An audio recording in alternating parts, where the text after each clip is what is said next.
Good morning, everybody, and welcome to today's session on how planning works for community woodlands. If you don't know me, my name's Sharon Smith. I am the Member Support Officer for Community Woodlands Association, and it's with great pleasure that we bring this webinar to you today. We are discussing how planning works for community woodlands, a complex and challenging topic. I hear from people who have attempted to submit planning applications to local authorities. So to help us unravel this a little bit more today, I've invited along three people, two representatives of Community Woodlands and a very knowledgeable lady, Anne Crippler, who's a Planning Projects Officer from Planning Aid Scotland.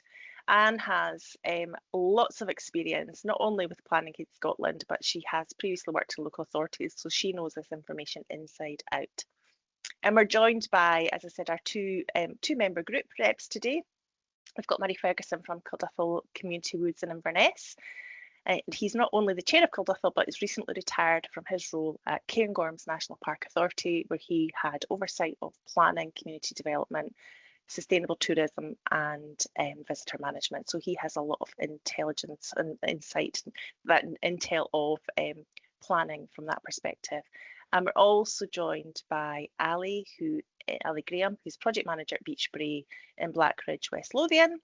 And Ali's going to share with us the planning challenges she experienced at Beach Brae when they sought to build nothing more than a labyrinth, folks, on their land, and she'll share what they learned in the process of doing so and some of the positives that came out of that journey.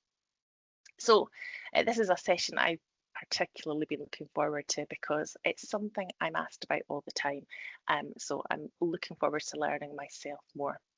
But before we begin, those of you who know me will know that I want to talk a little bit about CWA and who we are and what we do.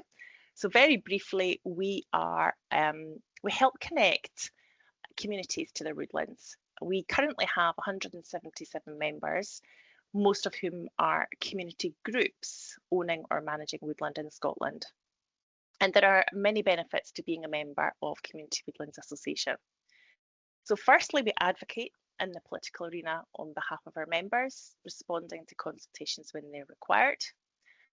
We provide support and advice to communities who are looking to start up a community woodland group or who already have a woodland and are looking for ongoing support. We connect and join the dots. It's a huge part of my role, but what we do is we listen. We've just recently had a member survey. We ask questions, we see where the areas for development and need are, and then we try to address them by providing training, networking events, and we have our annual conference, always at either the end of September, but this year it's October the 2nd and October the 3rd. We provide professional support through our team members, Pierce Voicey and Alice Brawley, who are both woodland officers, and they are both able to provide paid advice and consultancy to any of our member groups.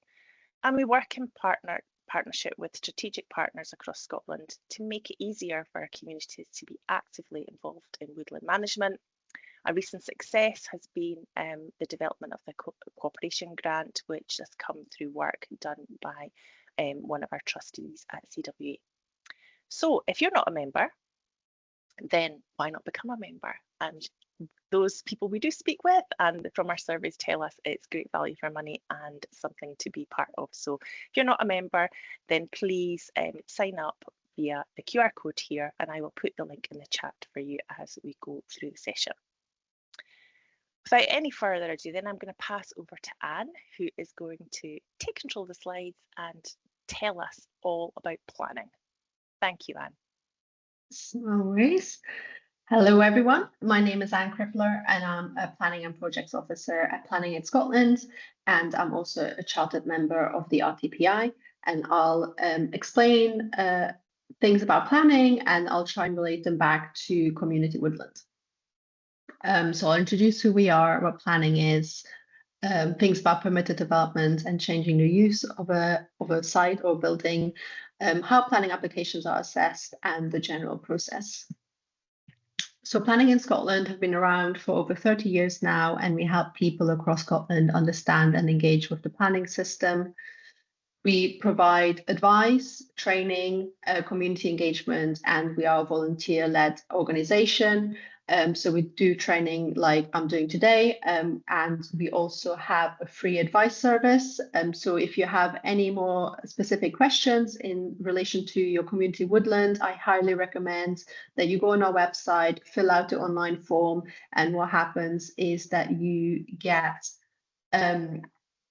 allocated to a chartered planner or retired planner who will give you free, impartial, and confidential advice about your plans. What is planning? The purpose of planning is to manage the development and use of land in the long-term public interest according to the 1997 Town and Country Planning Act. Development means the carrying out of building, engineering, mining, or other operations in, on, over, or under land. So pretty much anything that you want to do is development and falls under the Planning Act. And it also covers making any change to the use of the building or land. Therefore, if you're looking to build a path, a building, or if you're trying to make any other changes that fall within that definition, it will fall under planning and it may require planning permission.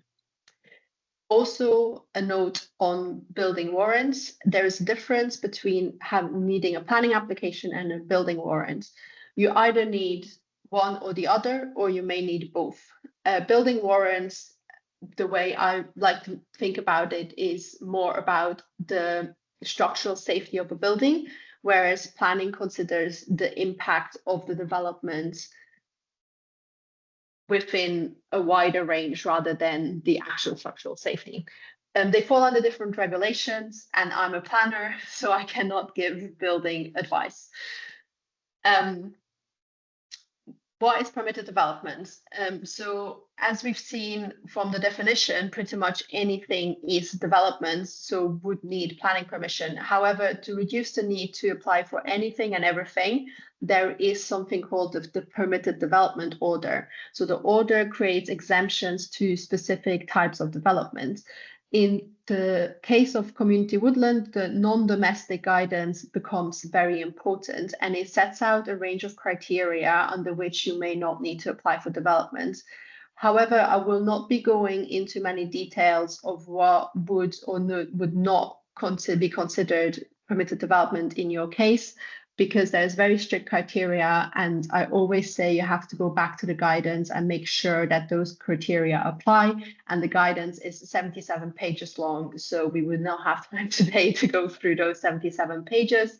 However, I do suggest that you look at the guidance, that you keep the guidance in mind, and if you have any particular questions in your case, I'll try and answer them today, or I'll let you know to fill out our online form, and we will take your case away and have a deeper dive into it in separate time. Some examples are within the permitted development is a small amount of solar panels, cycling storage, private ways, and sometimes you can also change the use of a building. In terms of private ways, again, the guidance has a very specific definition of what a road and a footpath is, and when that road or footpath is private and whether it falls under permitted development. There's other criteria and exemptions as well. So if you want to make changes to a listed building, or if you want to make changes in a conservation area, again, that permitted development is taken away. So it means that you need to apply for permission again. And although having to apply for permission is daunting, it doesn't mean that you won't get permission. It just means that you need to apply, so the impact can be assessed before permission is given. Now, so we've talked about development, and development also includes a change in use. So what is a change in use? So basically, planning law has created currently 11 use classes, and those 11 use classes are kind of outlined here. And then you have this use class, which is called sui generis, and it basically means anything that does not fall under these other use classes.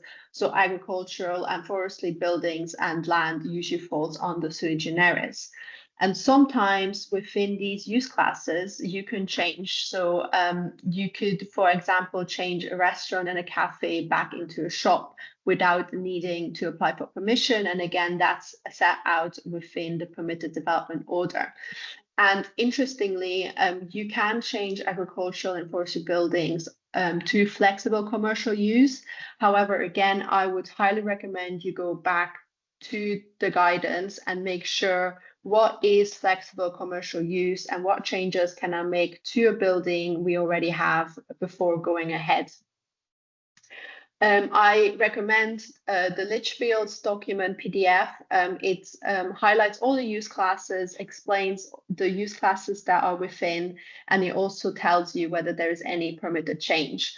So, for example, if you have indoor and outdoor recreation, that includes kind of like pitches and sports pitches and things like that, if you cannot usually make any changes to that. Equally, anything that's within sui generis, so agricultural and woodland uses, you cannot make changes to those without applying for permission. So you cannot change your community woodland into a green space or into a housing site. You would need to first apply for permission. And equally, if you want to build, for example, a cafe in your woodland, then you would need to apply for a change in use because you would change a part of that land into a cafe. So how are applications assessed? Applications are assessed through the development plan, and the development plan consists of the national planning framework and the local development plan. The development plan is considered a statutory document, and it means that planning officers are required to assess the proposal against the development plan. Other plans, such as local place plans, regional strategic plans, and other guidance are considered material only. And what the planning officer does, they assess all the policies against your proposal and then writes a report of handling explaining their approach and how each policy has been considered. So the National Planning Framework is a key part, and it's a Scotland-wide document, and any planning application in Scotland will be assessed against the National Planning Framework, which has 33 planning policies. Equally, as part of the development plan, you have the local development plan. There is 34 local development plans within Scotland. 32 local authorities have local planning departments, so they have a local development plan, but also the 2 national parks have local planning authorities, so they also have a local development plan. So you need to make sure your proposal aligns with the local development plan as well as the national planning framework. How to find your local development plan? Usually put in the name of your council and then local development plan, and it should come up. Usually local development plans have general policies which apply to any application, and then you also have some which are, for example, relevant to the natural environment, which will be very key to any woodland development. And then maps, local development plans usually have proposal maps. So they basically show spatially how protections and policies apply. So usually anything that's related to nature is in green, and then hashed in different ways. So different hashes mean different protections, as you can see here. And usually those policies set out what you're allowed to build within those protected green spaces or open spaces, and what you're not allowed. Equally, for example, here the local shopping centre will have policies that will support town centre uses within that local shopping area. Other factors to think about when you apply for permission is access and parking. Will you create more traffic through your change? How does your design fit with your woodland? What's the natural landscape setting, and how will your proposal impact that? What's the impact on your neighbours, and especially with trees and woodlands? Is there any protected trees? Particularly, is there any tree preservation orders? Other cost implications are, particularly if you're looking to build buildings, are site services, supplier charges, building charges, and other specialist reports, for example, if there's a risk to flooding and so on that you may have to carry out before applying for permission. So the application process can be split into pre-application, the validation of an application, assessing it, the decision and decision letter. The slides are shared with you, so I won't go into too much detail into this. It's just to give you kind of a concept of the different stages. And planning in Scotland, we highly recommend that you do go through a pre-application advice. Most of it is currently a paid service by each council. However, some councils do give exemptions to charitable organizations. So you might be able to request an exemption on the advice. And basically what happens during this pre-application advice service is that they'll set out key policies that would be relevant to your plans, and they will highlight any issues. So, for example, if there is any flooding issues or any specific protected species, through this advice, they will let you know that there might be specific reports that you will need in addition to the basic set of forms that you need to fill out. And they will, and it creates a positive dialogue with the council. However, it does not guarantee planning permission, but it sets you off to a better start. Documents that you need to submit, again, essentially, if you do your pre-app, it's easier to figure out what documents you will need. There are some key documents that you will always need to submit, which is your application form, your proof of payments, your location and site plan. So that basically shows where your woodland is and the changes that you make on site, and floor and elevation plans. That's more relevant if you're building a building. There is the heads of planning guidance on validation. Again, it's a very long document, but it's fairly detailed and sets out all the considerations you may need to take before applying, and it sets out a range of documents that are commonly requested as part of any application. So I highly suggest you look at that as well. The cost of applying for an application varies a lot. Changes in use are often a lot more expensive than smaller developments. Also, you want to keep your application site as small as possible, because usually the bigger the area that it relates to, the more your fee is. There is the Scottish Government online fee calculator. We'll share the link with you there as well, and you can go through the fee calculator, and it is usually pretty good at estimating the cost of your application fee. Other costs are paying for an agent, whether that's an architect and or a planning agent, your pre-application fee, if there is one, paying for all your drawings, and then paying for all your surveys and other assessments to be done.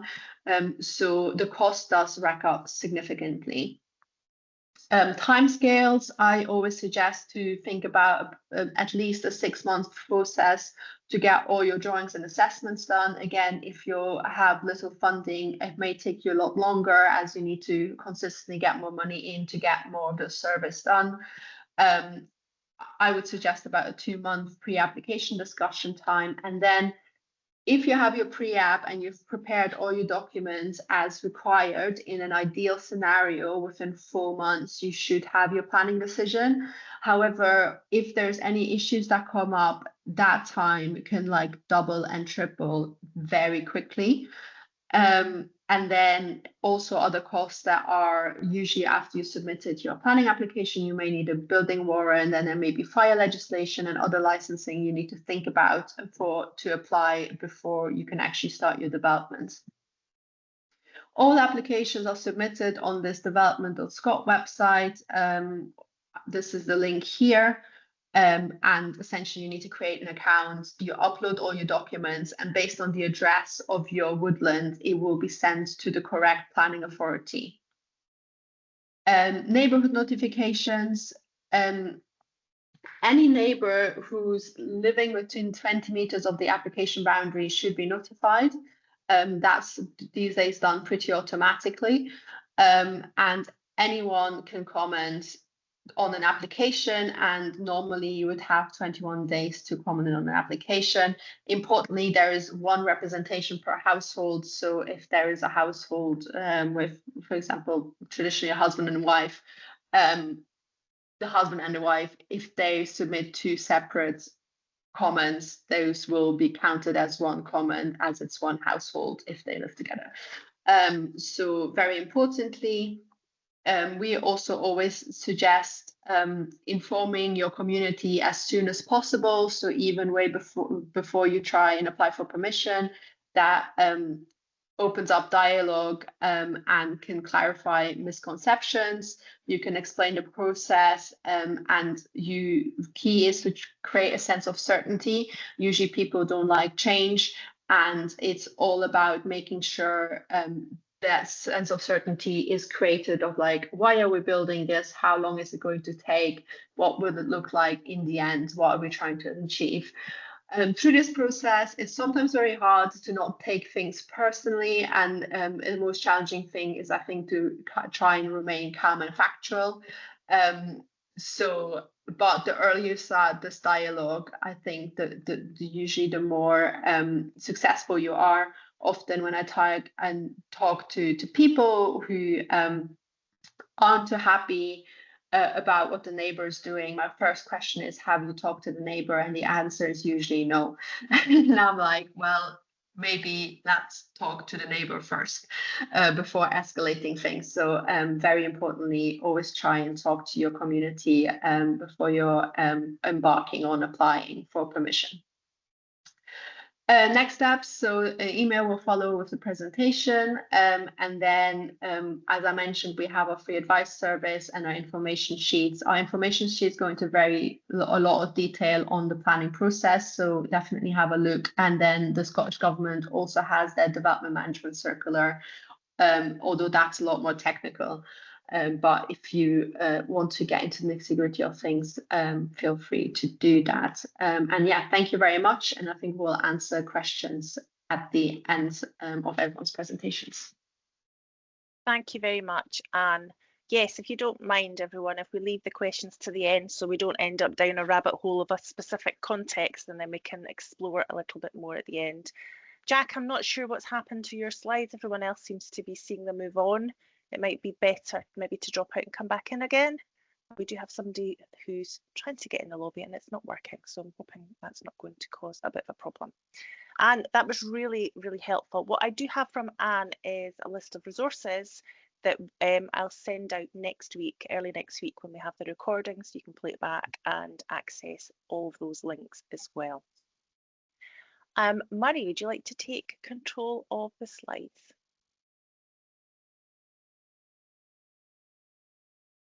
You're also on mute, Murray.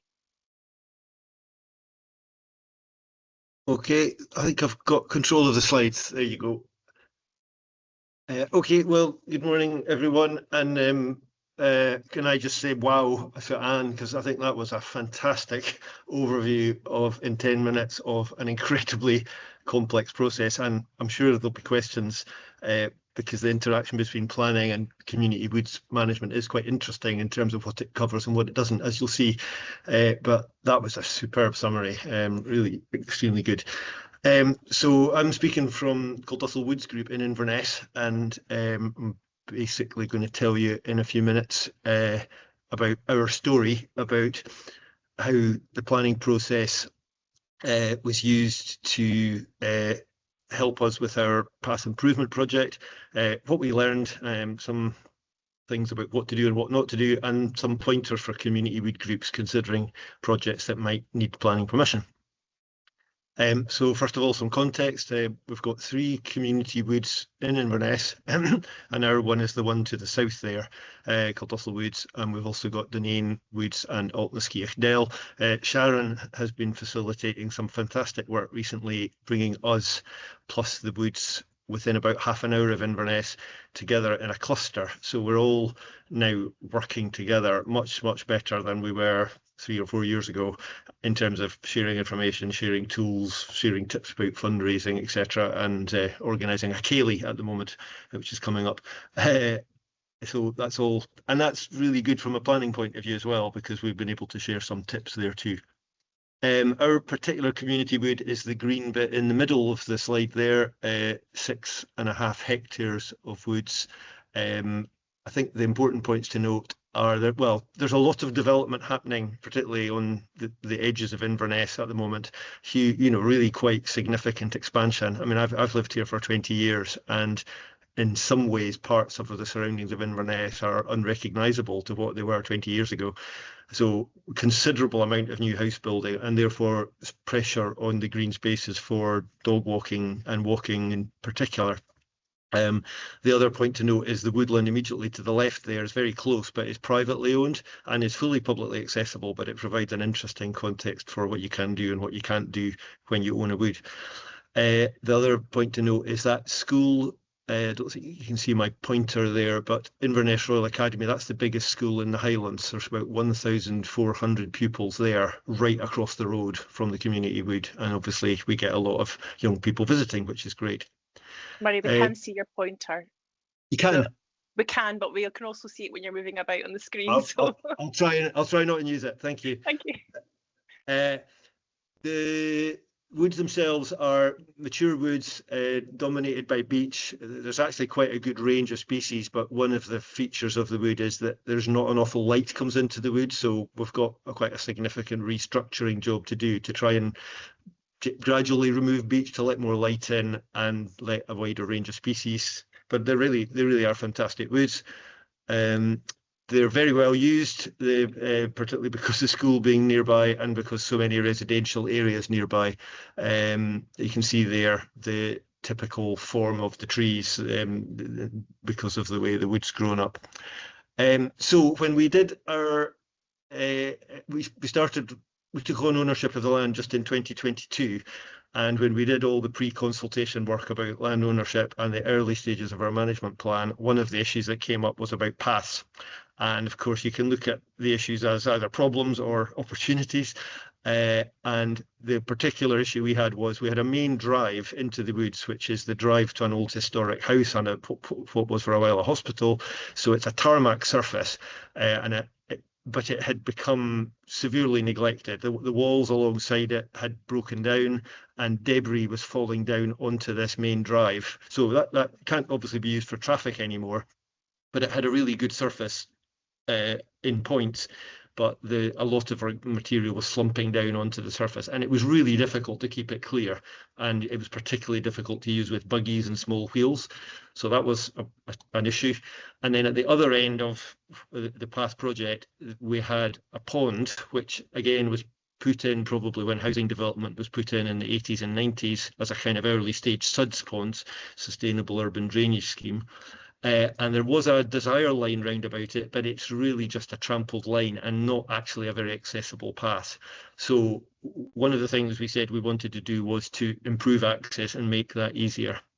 So because funding became available through what was then Paths for All Partnership and is now Walking Scotland, we got 100% funding at the design stage to come up with a proposal to improve these paths. And basically the red line there, we were encouraged to consider as one project. There's actually another red line on another map for another path improvement project, and we included all of that within the one planning application. But effectively, we were improving a path that was already there, but we needed to apply for planning permission. And the reason we needed to apply for planning permission was really because of the scale of the development we were doing. I think if the paths had been in better condition and we weren't doing so many engineering type works, we wouldn't have needed planning permission. We also judged that it was possible the issues were going to be contentious locally. So we thought, well, using the planning process is a way to manage our way through that contentiousness, and you'll see what happened in a minute. So we put in the proposals. We used the money from Walking Scotland to employ fantastic landscape architects from Stirling, and they helped us with all the drawings and plans and surveys and all of the rest of it. We would have found that very, very difficult to do ourselves as a bunch of volunteers. So exactly what Anne said about using professionals was very relevant. So that was one of our proposal maps summarising for the public and for the council what we were planning to do. We, at those early stages, we had already done multiple rounds of consultation on should we take on the ownership of the woods and what do you want to see in the management plan, but we did a specific consultation on this path proposal thing, and you can see there we got 130, 140 people responding, the vast majority of whom supported the project in principle and the specifics of the project. But of course, there were some people who weren't entirely happy. The slide there shows a particular exercise that the landscape architects and ourselves did with the kids from the school. So we had a few classes out from geography and sustainable development classes discussing the technicalities of the path and how we were going to integrate walkers and mountain bike users, etc. So we then put in the planning application. I should have said that the whole of the wood is covered by a tree preservation order, so every single tree to some degree is protected, and partly because of that we had to do a tree survey, and that involved the landscape architects subcontracting to a specialist firm to come in and do the tree survey, and that's expensive work, which you'll see in a minute, and that along with a levelling survey and other surveys we had to do did add to the cost. So we put in the application, and then I think we thought we might get some rejections, and we actually got more objections than we thought. We ended up, I think, with between 15 and 17 objections. We put those on a map. This was entirely for our own use, just to show where the objections were coming from. And it was pretty clear they were all really coming from, well, almost all from one cul-de-sac. And the reason for that was the residents there, for one reason or another, really did not welcome the thought of more people. They perceived they were being encouraged to access their cul-de-sac much more than would have happened in the past. I think our perspective was we were really trying to improve the path in the woods, and there might be a little bit more use of that cul-de-sac, but it's a public street and these people all have large houses and gardens, and our perspective was certainly different. We thought the issues weren't as severe as they did. But they did put in objections, and of course they have to be considered. So when it went to committee, what happened then was, again, interesting and rather surprising to us. If there hadn't been so many objections, I think in the Highland Council area, if there's less than 5, the planning officer is empowered to take the decision. Okay, so because there were more 5 objections, that automatically triggers it into the domain of the councillors. So it went to a planning committee meeting, and normally you would expect it to be decided at that committee meeting. Our local councillor influenced the discussion, and he persuaded his fellow councillors that the issues were so significant and complicated that they needed a site visit to come and see the work on the ground.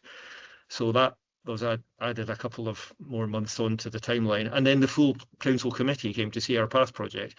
It turned out to be a beautiful sunny day in spring. We tried to keep it as positive as possible, but of course the objectors were there. And after the committee site visit, it went back to a committee meeting, and they ended up approving it unanimously. So there wasn't a vote, but they did add on one small planning condition that we had to do. So overall, in time, we were very pleased with the outcome. Of course, the objectors were not entirely happy because we got the planning permission we wanted. Because of that, it attracted quite a bit of publicity. We never expected our relatively small path project would be front page on the Press and Journal, but it was, and we tried to manage that as positively as we possibly could. So we've now built the path, so you're pleased to say just from the last few months you can see basically there was 4 elements to it. We improved the tarmac surface of the existing drive, we rebuilt the stone walls, we put in a dropped curb on the other side of the road, and we put in some signage. And there's other elements that we've still got planning permission for and we've still to do, but that means we've started work, commenced development, and that means the whole planning permission is now live for eternity. So at any point we can go back and do the rest of the project. We've had great feedback so far. That this was a meeting we had recently with some disability groups, and of course they love the smooth tarmac access. We're getting some snide criticism from some people about the state of that path is now better than some of the roads immediately outside the woods, but that's a matter for Highland Council. So what did we learn? We can talk about this in the discussion as well. I mean, the planning process is frustrating, it is bureaucratic, but ultimately it's well worthwhile. We're all better, I would argue, for having the planning process. It took a while to get through, as you'll see in a minute. The cost was surprising to us, and we were lucky we were getting 100% funding for this. But the employment of the landscape architects, the various consultations, the writing of the plans, and putting in all the drawings ended up costing over £25,000. That wasn't to do any work on the ground. That was really just to get the permissions. And of course, if you didn't have public funding, that would be almost insurmountable. Planning is one of the big benefits of it. It's transparent, so it's decision making in the public domain, and most of what everyone says, all of people's objection letters go up online, so you have to be careful what you say. But the benefit for everyone is it's a transparent process about something that's often inherently quite contentious. It's definitely time consuming. I would actually double the time estimates that Anne gave in terms of our direct experience. From the point the planning application went in, and we had worked on it for a long time before that, it took us 9 months to get planning permission, which really, I think that's very surprising, and I'm sure the timelines could be shortened, and would be in some other areas. It's a focal point. The planning process is a focal point for decision making, so I would encourage you to view it as it's not just an obstacle to get over to get planning permission. It's actually much more important than that. And you can use it as a focal point for so many things if you use the process well. And essentially, it's democratic and it's political. And it certainly was in our case when we had councillors taking the decision, not just planning officers. And we can maybe talk in the discussion about how you can influence councillors appropriately using the planning process, because there are rules about how you do that. Lastly, some big pointers. If you're planning anything big and ambitious, get the idea into the local development plan. Now, you might have to think 5 years ahead to do that, but if you're planning something really big, or there's a big issue around your wood that's affecting your wood, maybe try and get the thinking around that into the LDP. Secondly, use the planning process when you have to.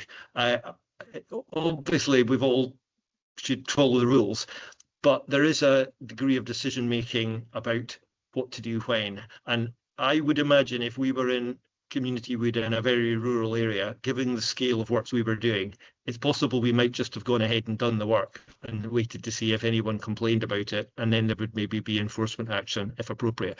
But because we're in an urban area, we knew we were using heavy machinery, we were going to be bringing in materials, we really had to use the planning process, and the objections we got showed how contentious it was. Thirdly, I would definitely start early. I mean, it's not a quick thing to get planning permission, so definitely start very, very early. Make sure you've got good evidence in support of your project, because you don't know what's going to come later with objections. So building up a body of support to support you is important. Apply for everything you might want to do. I mean, we've now got planning permission for things that we don't have the money to do probably in the next 3 to 5 years, but to some degree that doesn't matter, because we've got a live planning consent, and if we want to go back to it at some point in the future, we can. Make sure you use the professionals well. Definitely go to Planning Aid Scotland first, because that's a free service for community groups. If you were doing something big and ambitious, you might want to think about a planning agent. And bear in mind that a planning agent is often different from an architect. In my experience, architects will tell you they know about planning, and sometimes they do, but they won't know about planning and the complexities of it, as well as a planning agent or a planning specialist. So just be a wee bit careful there. And lastly, make sure you commence development within the 3 years of your permission, because if you don't, you will have to go back to the start again. But once you have started development sufficiently, the planning permission is normally live for all time. So hopefully that's a quick run through. Happy to talk more in the discussion, and I think we're leaving questions till the end. Thank you so much, Murray. That was really useful to see a planning process live in action, and actually obstacles and the you know, the complexities that come with that planning process. So really, really useful. And, you know, it's not something I've been through personally, so I had no idea that once you had started that your consent was there for perpetuity. So to have that, you know, those kind of golden nuggets of information are really, really useful. So thank you. And yes, I'm sure we'll follow up with more questions coming up. Just as Anne spoke about having community involved, and so did Murray there, I put earlier on in the chat a Canva link to our community engagement information note, should you want to have a look at that to see how you might go about engaging your community prior to putting a planning starting the planning process, or having your community on board. So have a look at that if you get a chance later on. Ali, we'll come over to you now and hear all about Beach Brae and what happened with your labyrinth process. Oh, hello, good morning. I'm Ali, and I'm based at Beach Brae Wood, which is in West Lothian, right between Edinburgh and Glasgow, near Hart Hill. If you're familiar with the fuel stop between, that's how most people know it. So we're a couple miles north of that. It's really helpful to hear thought before a project. I have a retrospective tale to tell, and yeah, so we'll just get right into that. We have a planning challenge in a woodland context. We wanted to make a labyrinth. So just a little bit of background of who Beach Brae is. So we're a 35-acre mixed woodland. Most of it was planted in 2003. We have a orchard, a garden, walking paths, now a labyrinth, wild pond in the woodland centre, which is what you can see in the picture there. We're a social enterprise and a charity based just north of the village of Blackridge. We run a variety of programs to support mental health and well-being in the woods. For young people, we run woodland well-being, and for adults, we run branching out and also well-being conservation.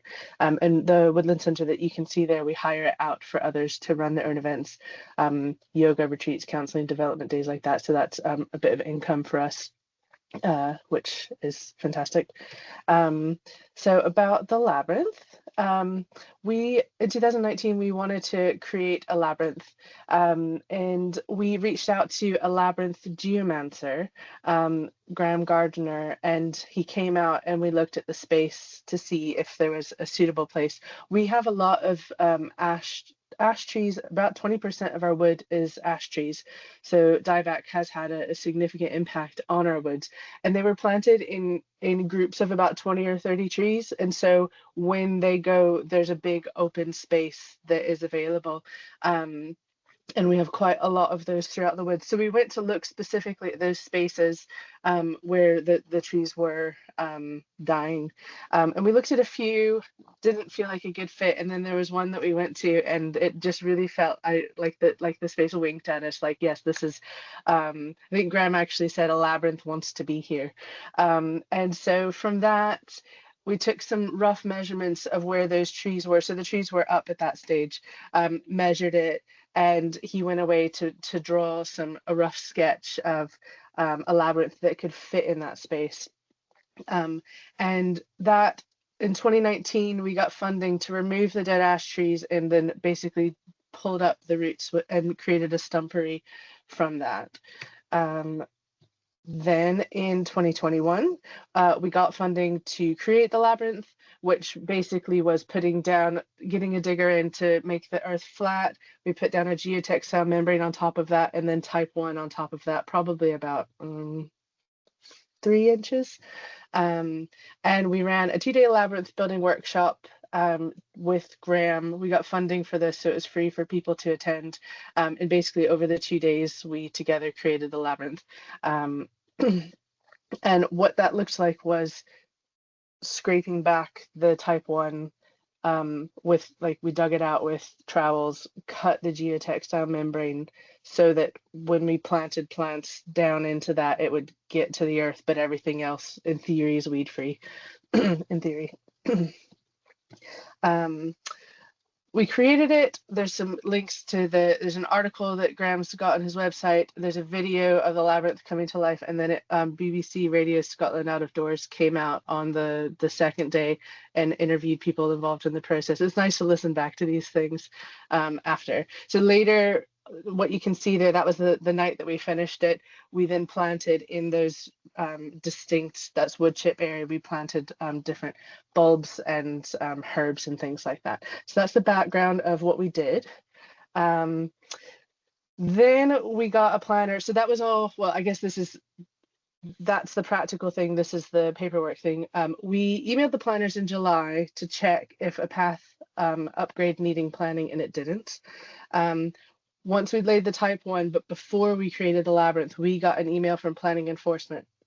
There'd been a complaint about various planning issues at Beachray, upgrading paths, the presence and location of shipping containers, and the labyrinth. So that was August 2021.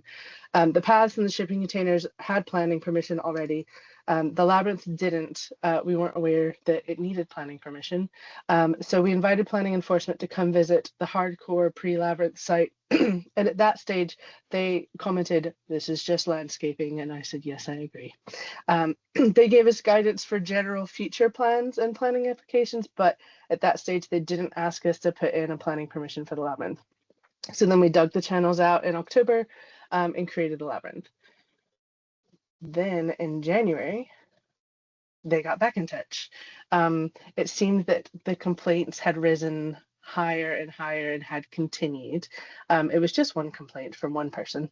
And they said that the planning application will be required for the formation of the hard standing and change of use. So both of the things that Anne talked about. So the development, apparently if you shift the earth a number of centimeters, even if the levels stay the same, that's considered engineering works.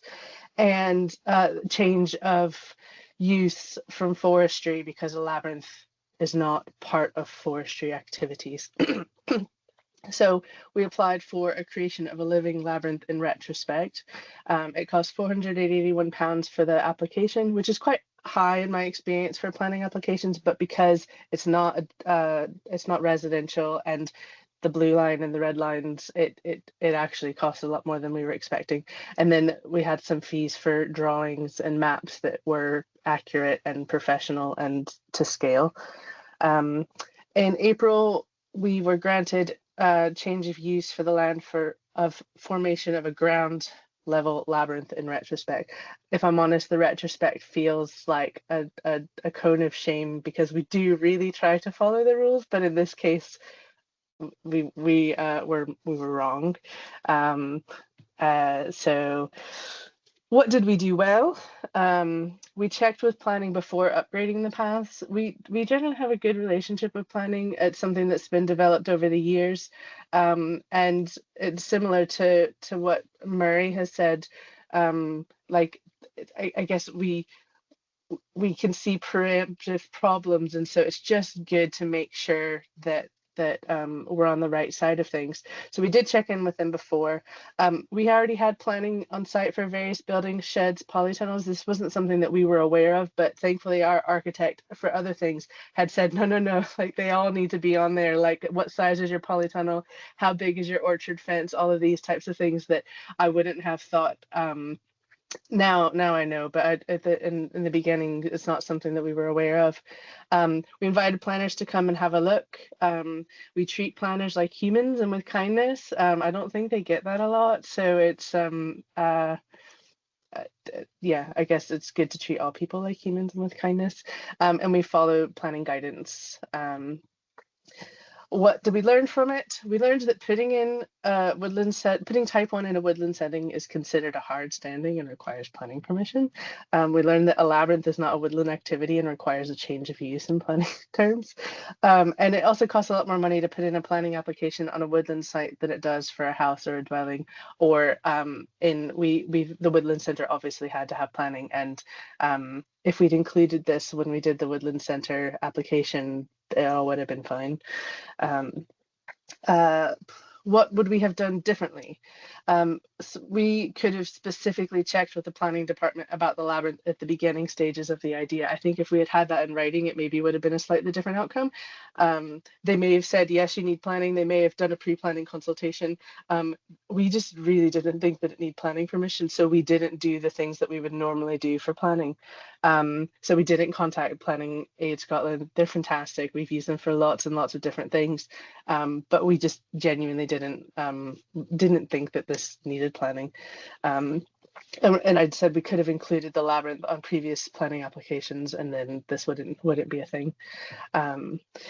Positive things that came out of it: we have planning permission. The labyrinth has planning permission, which has become an interesting topic of conversation when we're showing people around the woodlands. This is our labyrinth. It has planning permission.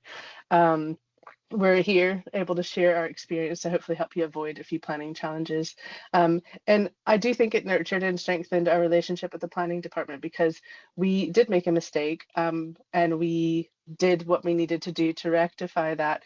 But we were pretty honest and kind, and did what we needed to do through that process. And I think that those types of things, we could have behaved differently, and that may have had a different outcome.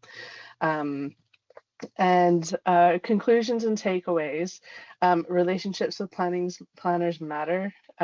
What they say and what the policy says goes. And Planning Aid Scotland are your best friends. Ask them for help. And I've actually taken down a few notes from both of your, both Anne and Murray's things before that. I'm just going to add to that. Definitely get pre-planning advice. It's basically a report that tells you why you won't get planning, which then becomes your framework for all the reports and all the things that you need to gather, so that you have the evidence that you will get planning. It costs like 200 something pounds. Like it's not a bank breaker, but that's super worth that money. I wrote down, before you said, Murray, that it takes twice as long, I wrote down, it takes longer than you think. Take your hopeful timescale and times it by 6. I think if you've never dealt with planning before, if you have dealt with planning before, I think your timescale will be more realistic. But if this is your first time going into planning and you think whatever your timescale is, like it's going to be a lot more, especially if it's your first time. Also, think about surveys for bats and badgers and dormice. Sometimes those surveys have to be done in really specific times of the year. And if you have come to planning just after that window is open, you will have to wait a full calendar year just to get that survey before you can put your application in. So I think specifically for woodland context, and now that there's a national planning framework which is way more protective of nature and trees and wildlife than what was before, that's something to really think about. I've seen people have to wait a year because of a bat survey. And Anne said as well in the comments, the number of comments supporting and objections. So for us, we don't want to go to committee, because there's if the planners are generally understand what you're doing and they can make a decision themselves, I forget what it's called, Anne will do us right, but basically they can make their own decision.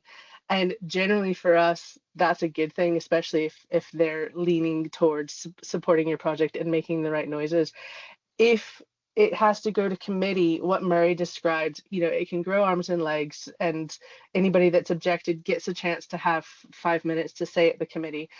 So for us, the numbers are different. For us, it's 10. So if you get 10 objections, it goes to committee. If you get 10 letters of support, it goes to committee, because it's about comments, whether it's a supporting one or an objecting one. So that's something to speak and ask your specific planner, what's the number?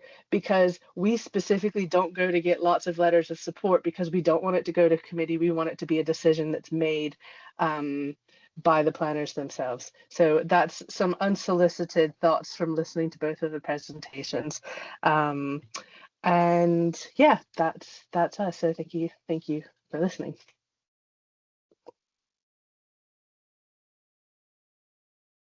Ali, really useful advice there. Thank you so much. And doesn't it just show you the complexity of this whole process and how mind-boggling it is, and the do's and the don'ts, and the additional challenge of each local authority having different rules really does make it very difficult for the likes of us trying to have this conversation, but there being so many nuances because of different parameters and rules with each local authority. Really, really informative and interesting presentations. Thank you all so much. Now I'm going to hand over to our attendees, because I'm sure you've got questions you want to ask, and you have our 3 presenters here that I'm ready to answer. So please, if you have any questions, either put your hand up or put something in the chat. But we've got loads of time. We're likely to finish early, but we've got plenty of time. If you have any questions specific to your own context or general questions, then please do fire away. Christine's typing away furiously.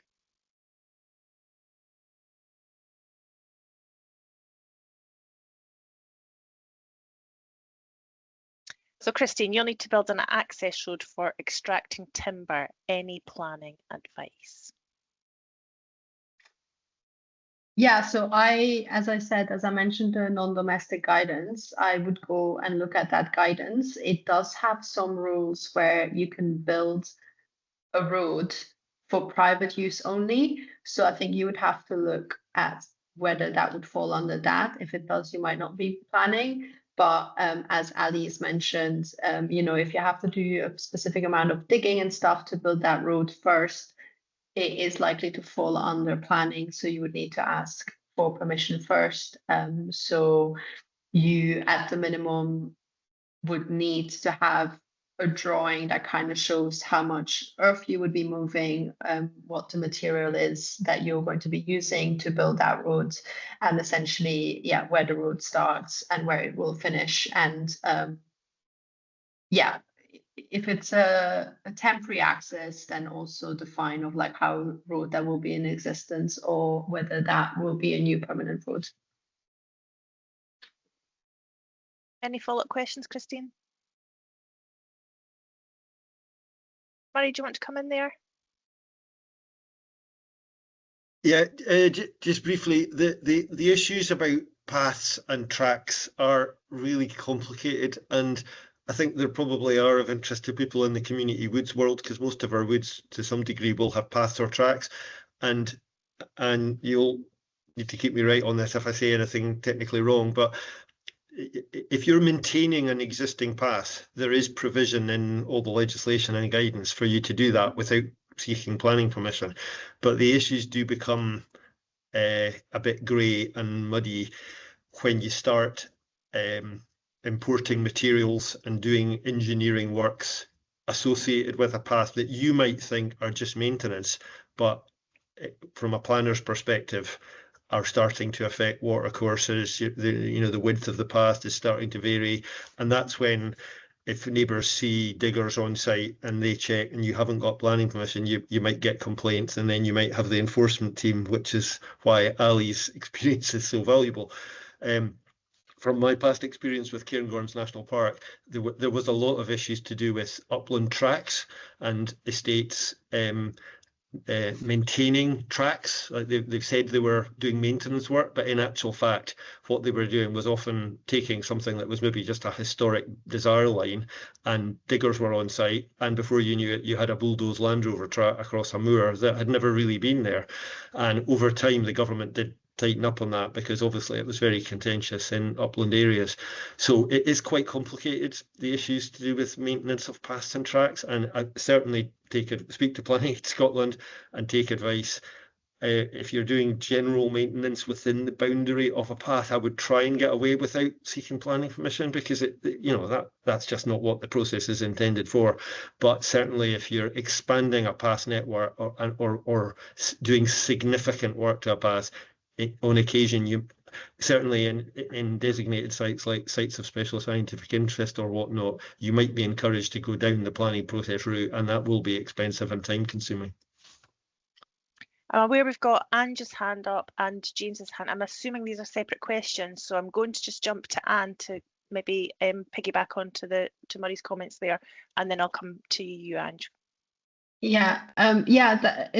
In terms of how planners think about what's maintenance and repairs is you have to think it's like for like. And often people try and argue that something's like for like, and it just isn't. If you have a white timber framed window and you want to replace it with a white plastic framed window, that is not like for like. Even if people like to argue that that's the same window, it is not. Equally, if you have whatever material you have as your path, it has to be like for like. If your path is wood chip, it has to be like for like. If you widen the path, it's not like for like. And we take that pretty seriously. So is your maintenance and repair like for like? If your wall's crumbling down and your wall is a certain material, you have to repair it with that same material. If you don't, you might be doing development because you're changing it. So it has to be like for like. That's super advice. I'm sure really helpful. Thank you. Anne, do you want to come in? Yeah, you might have covered this earlier in your presentation, Anne, and I apologise I was a few minutes late. Just on the pre-planning advice, does the same rules apply to all local authorities, or do different local authorities have a different interpretation of how they engage with you during the pre-planning advice process? Yeah, unfortunately, they all have different approaches. They have different pricing. Some of them do not charge charitable organizations, others charge anyone and everyone. And usually they do nowadays, because they charge for the service now. They do usually have a list on their website about what will be included in their pre-application advice and how long that would take, and whether your pre-application advice consists of a formal letter only or whether it consists of a meeting. So yeah, I would say go on the specific council's website and have a look. They do normally have a web page on what's included within their pre-app, but it will be different for each council. Yeah, thought it might be. Thanks. Response there? Yeah, just on the back of that, ours it's different price for a written report, and it's that again for someone to visit on site, but it's worth asking and appealing to their humanity, and especially if you've got a relationship. What we've had before is they charge us for the report, but they'll come out on site for a goodwill, and so it's always worth asking that question. And they may say no, but that is something that we have found that ours have done. See all the golden nuggets we're learning today, folks. This is great. Thank you, Ali. James. Yes, well, thank you for today. I mean, it's been absolutely fascinating for me, not from a woodland background, but managing it for our trust. So thank you for everything that I've heard. We have had a situation over the winter where part of the path has become very eroded and worn, and walkers are making side tracks into the woodland to avoid this bad area. So we've decided to put a short length, 16-metre length of boardwalk down. We have an association with the local SRUC college, and we use them for our woodland management plan. And I've just received funding from the University of St Andrews Community Fund to do this work. At no time have we ever talked about planning. So we've got an approval from the university to spend the money. The college are going to build it, and it's going to be put in place just a short length. Do you think we should have had planning permission? What? So you say you're building a boardwalk. Was there a boardwalk there before? There wasn't a boardwalk there before. It was it was a solid woodland path. Mm-hmm. Yeah. So you may need permission. This is where it's hard to kind of gauge, because I would say I would like to know where the area exactly is, look at the guidance and decide whether you would need planning. You know, it's sometimes very easy, you know, if you take a picture, if you have a plan, most councils do have a general email where you can email into and just be like, does this need planning? And you might get a quick yes or no response. But there is a fairly high chance that you do need planning. Yeah. Okay, well, thank you. I mean, I wouldn't have even considered it. So other than today's guidance, you know, this would have just gone over here somewhere. So I'm very grateful, and we will have another look at this before we start work. Yeah. Thanks, James. Thank Ali, do you you. want to come in on that? Yeah, I would also say if you have a relationship with anybody in the planning department, phone calls, especially when you have a question like this, if you write something in an email, you're going to get a down the line by the book written response. If it's something that's a bit more nuanced, if you're able at all to have a phone conversation or an in-person conversation, they may guide you or lean you in different directions than if it's by the book on an email. Well, we are very lucky to have the use of the local SRUC, who actually do all their woodland management training for the students in the wood, and I think they have quite a connection with the planners. So I'm going to go back through them. Or even a local councillor, because Yes, they are yes. based in the council and they will know who is the right person to have that conversation. So they can be a really helpful hand-holding situation when it comes to that, because they'll know who's the best person to ask that question to, that will probably give you a favorable. The rules are the rules, but there's interpretation. So a local councillor could help you make that first connection as well. Thank you. Thanks very much. Thank you. Any other questions? I've certainly got a couple. Murray, you come. Well, I'll maybe just use that as an opportunity to kind of comment on. I mean, planning is fascinating partly because it is it's a quasi-legal process. It's all underpinned by legislation. So, and because it's inherently dealing with things that are quite controversial, or they can become quite controversial, you never quite know where it's going to end up. But so it's worth bearing in mind, you know, that, and I think people are sometimes surprised by this, but, you know, larger law firms will have lawyers who specialize in planning. That's all they do, is consider planning law and contentious cases. That's their career.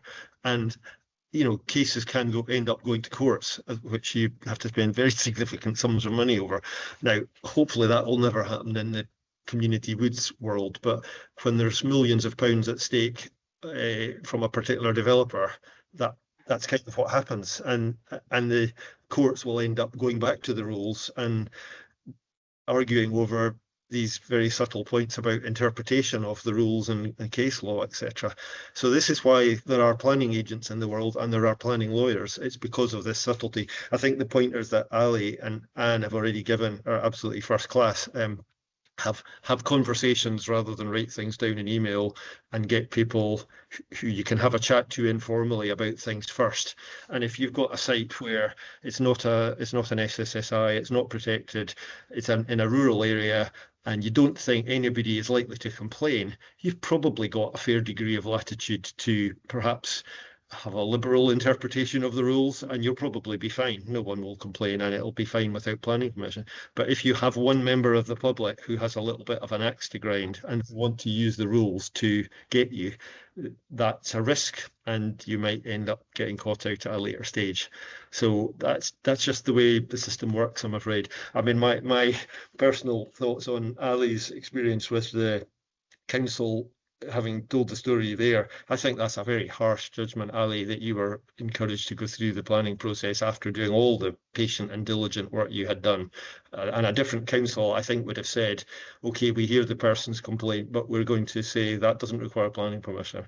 And if the council says that the only avenue a member of the public would have would be to put in a formal complaint, etc. And then what? Nothing would change.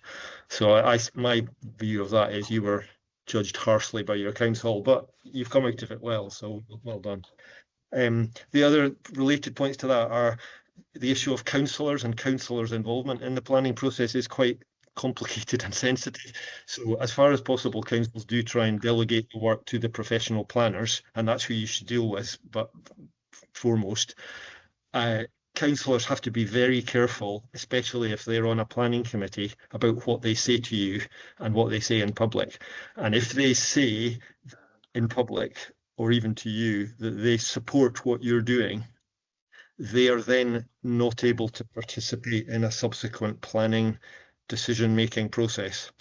So the councillors should all have been trained in this, but basically they will have to, what they're trained is that they can listen to you and they can of course speak to you, but they can't express a view on whether or not they think you should get planning permission. Because if they do that, as I say, they'll have to withdraw from a planning committee, and you'll see that in the press from time to time. So by all means, you can lobby your councillor, and certainly at the time the planning application goes in, if you think it's contentious, you can phone up your councillor and speak to them and tell them why you think you should get planning permission. You can encourage your friends to do that. The councillors will listen to all of that, but they then have to turn up to the planning committee not having made up their minds. They have to listen to all the evidence that's presented to them, and they make up their minds in the planning meeting. And if they don't do that, they can really get caught out. So it's sensitive. I would always encourage people to speak to their councillors and brief them and let them know what they're doing. But bear in mind, they can't express a view before they get to a planning committee meeting if they're involved. Very sage advice. Anne, have you got any thoughts you want to add to that? I've got so many thoughts.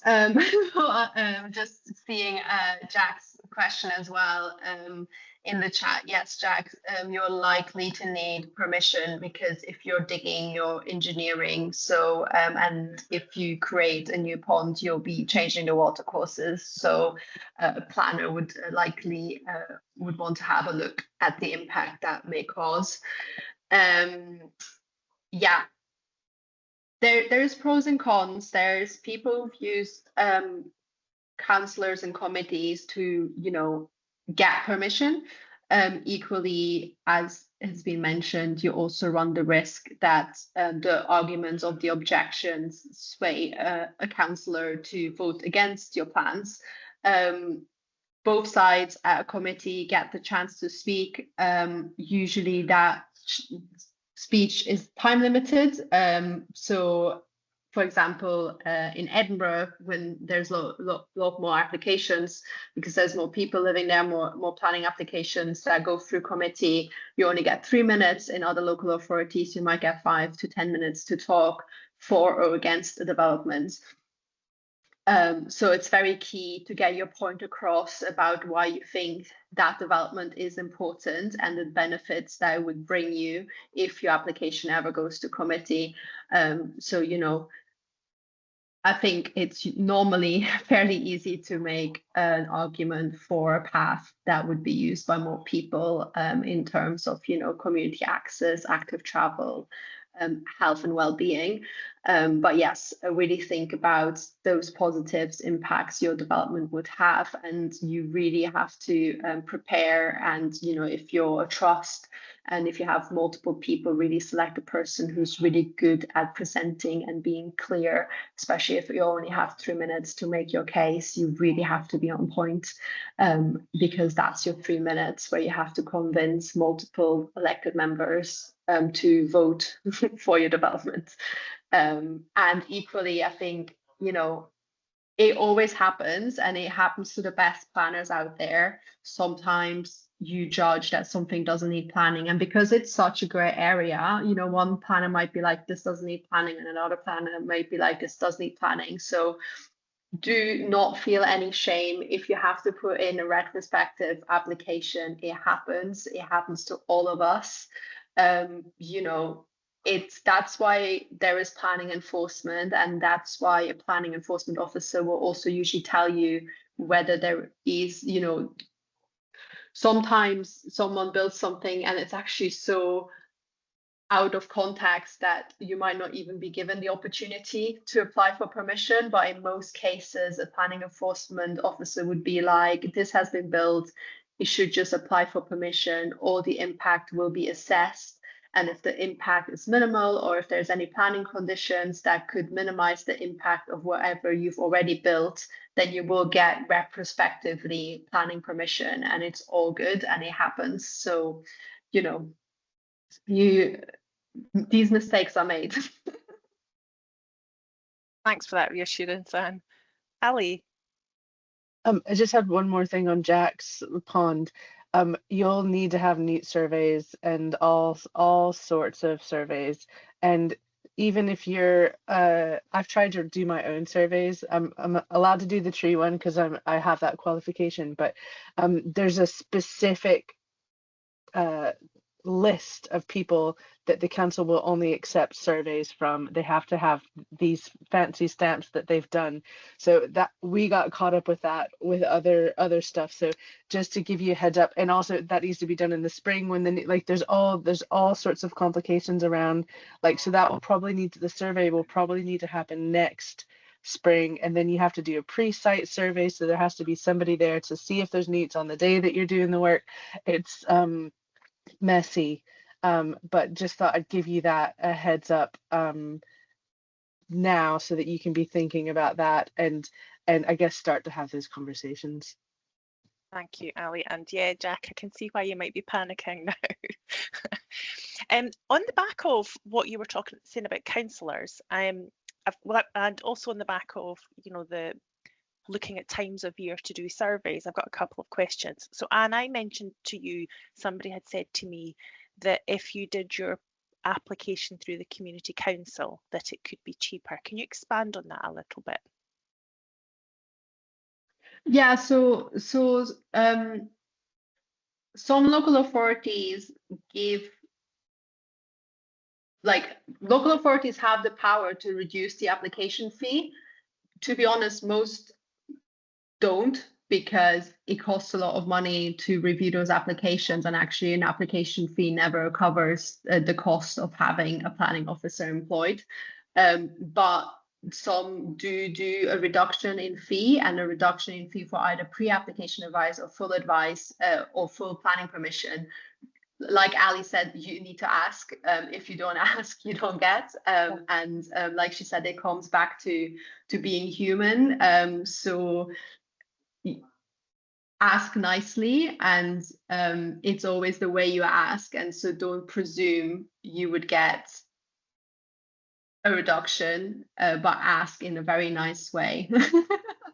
And again, like, there's just being human. So often, you know, we are all humans, and the way we interact with each other is based on social interactions and attitudes. So ask nicely and see whether you can get any support and help. You never know what doors open up. That's great advice. And also, one of the things that I know our members have challenges with is about getting funding that expires or has to be used within a time frame. So say we have somebody applies for a couple of £1,000 for some maintenance in their woodland, and that has to be used within 12 months. What advice would you give to our woodland groups? Because if planning is going to take so long, and then finding people to do the work is also going to be perhaps at times complicated or challenging, then what would you suggest our groups do, Anne, to help make that process a bit easier?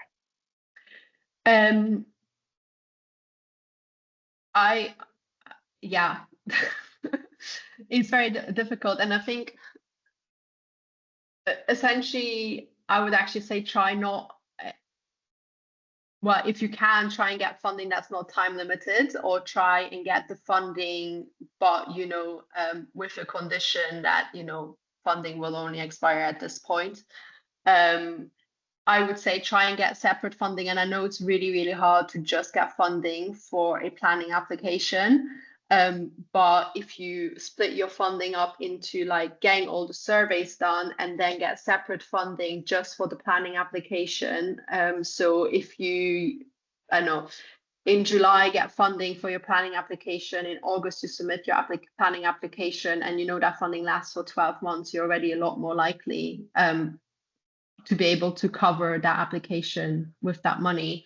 So yeah, sometimes splitting it into chunks, but if you get a big chunk of money and you're like, oh, I have to build this within the next 12 months, you're already putting a lot of risk on yourself, because I would say the construction money you should, like, yeah, you should secure that money for the construction only after you have permission, especially if that construction money is time constrained.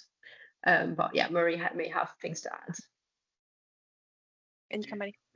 Well, just to agree with what you're saying, really, I think if something definitely requires planning permission, there's no way around that. I mean, we've talked about the issues where there's a degree of doubt and flexibility, but really, we all need to be thinking further ahead. You know, you need to, when you're preparing your management plan and thinking 5 years ahead, that's the time to think about what do we want to do that might need planning permission. Once you've got planning permission, that's if you own the land or you've got a lease and you've got planning permission, that's very attractive to a grant funder, because you've then got a very high degree of confidence you can spend the money. And often find money becomes available, you know, frustratingly for all of us in September, but it's got to be spent by the end of March. Well, depending on the project, if you've got planning permission, you can maybe do that. So having, you know, people talk about shovel-ready projects, you know, you're ready to go.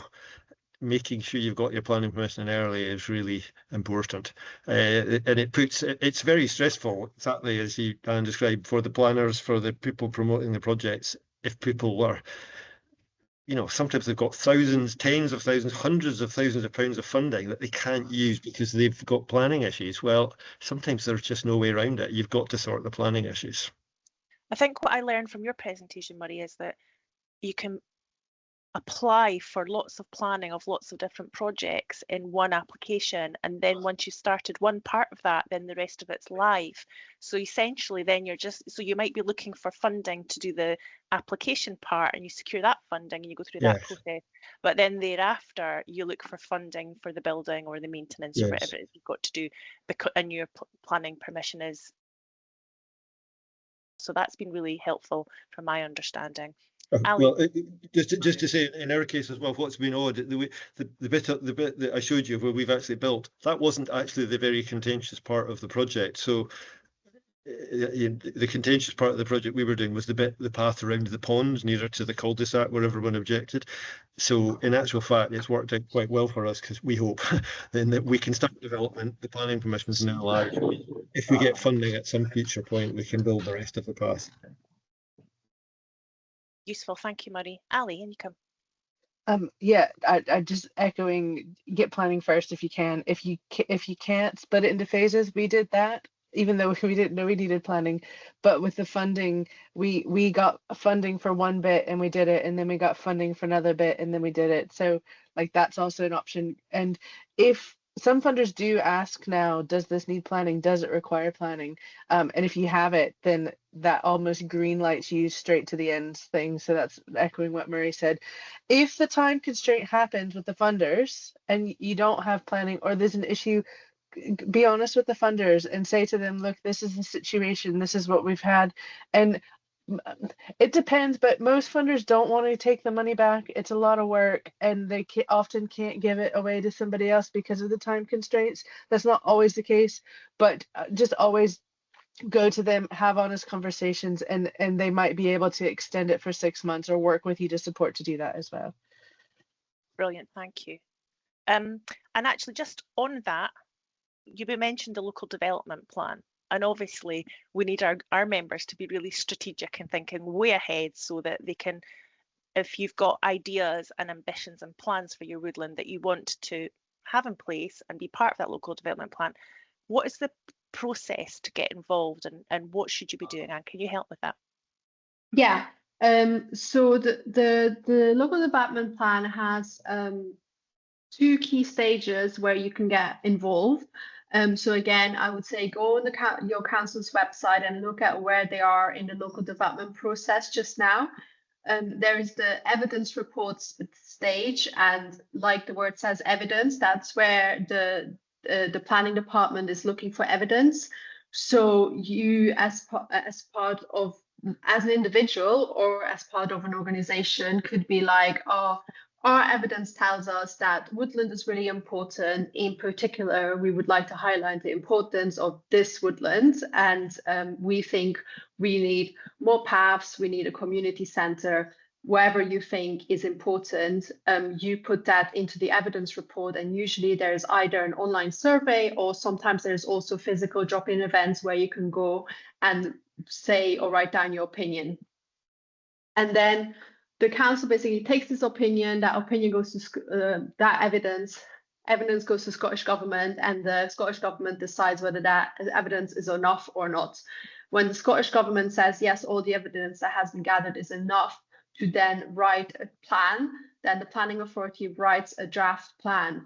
And then once that draft plan is written, that plan is then published, normally for about 3 months with the public, and the public can go back and read the draft plan and make further comments.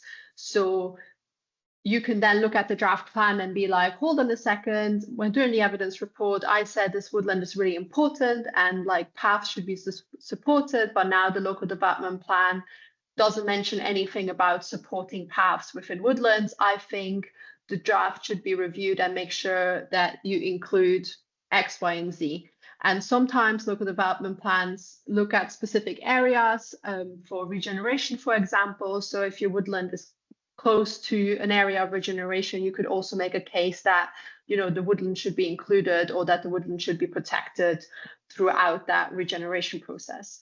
So those are usually the two key stages where community can get involved in kind of promoting whatever they think is important to be promoted through their projects. Brilliant advice. Murray, very quickly. Thank you. Yeah, very quickly, just we've talked quite a lot about using planning for the things we want to do. I suppose it's just a reminder that you've got to be aware of what other people are doing round about your wood that might affect your wood, and take an interest in what's happening in the planning process then. So, for example, we've got housing developments quite near some of our woods in Inverness, whereby if they were getting done now, we would be arguing, look, you need to be planning this housing development so that there are still paths and ways into the woods in an appropriate way. And in that, you know, when these houses were built 20, 30 years ago, that didn't happen. And you've now got quite extensive housing developments close to woods and no way into the woods. And that's really frustrating. And hopefully modern planners wouldn't do that. But you have to keep an eye on what's happening around you and use the planning process to good effect. And the LDP, local development plan, is a good way to do that too. Brilliant. And boundaries and how close trees are to back gardens, that kind of thing is always useful to be having these conversations early, isn't it? Do you know, this has been really, really insightful. And what it's reminded me is that we need to look inwards and look at what we are doing. We need to look forwards and think what's coming, but we also need to look outwards and see what's going on around about us so that we are fully informed with what's happening with regards to planning and development of our spaces within our woodland groups and round about us. Anne, Murray, Ali, thank you so much for the information you've shared today. It's been really informative, really helpful, and thank you so much to all our attendees for your great questions and conversations. It's kept things going. I thought we were going to finish early, but we're bang on time.